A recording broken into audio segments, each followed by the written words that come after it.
If you didn't know, you can use regular printer paper to make your custom party favors for your birthday party or your event. You can use double-sided tape for this, or you can also use a hot glue gun. If you're going to use the hot glue gun, just be extra careful that you don't burn your hands. You're going to need a pair of scissors if you want to do little designs at the end. Custom party favor, I'm going to be using the Hershey's bar template, so that I use the size 1.45 ounce for the Hershey bar. And then I'm also going to be using my paper cutter to make sure these lines are straight. Normally I would use glossy paper. I used the Koala brand, the 30-pound one, but I wanted to show you how this looked on printer paper since I do get asked questions if you can do this on printer paper. And once you cut out your template, you're then just going to flip it over, and then you're going to put your snack in the middle of it. This one, you're going to want to turn it to the side. It makes it easier to hot glue it down, or if you're using double-sided tape as well. And then you're just going to fold over the left side, and then you're going to fold over the right side as well. And you can make like a little indent on the right side if that helps make it more easier. And then once you put your glue, you're just going to make sure that you line up those ends together so that the lines are straight. And then before I glue them down, I just like to turn the template over to make sure that the front is aligned correctly.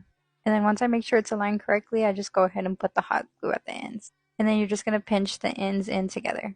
And then the same as the chip bags, you're going to pinch in the sides. That way you don't get any crinkles on the front. And then once I pinch in the sides, I'm going to go ahead and put the hot glue. Then you're just going to pinch them in together as well. Now this is how it's going to look on regular printer paper. And I had left the original template blank on the back in case anybody wanted to add any extra editing for themselves. And then if you want to do any extras, I just went in with the crimper right here, and you turn it to the right to do the little crimp, and then you turn it to the left to release it. And everything that I used, I do have on my Amazon storefront under crafting items, and I also have these templates on Etsy available.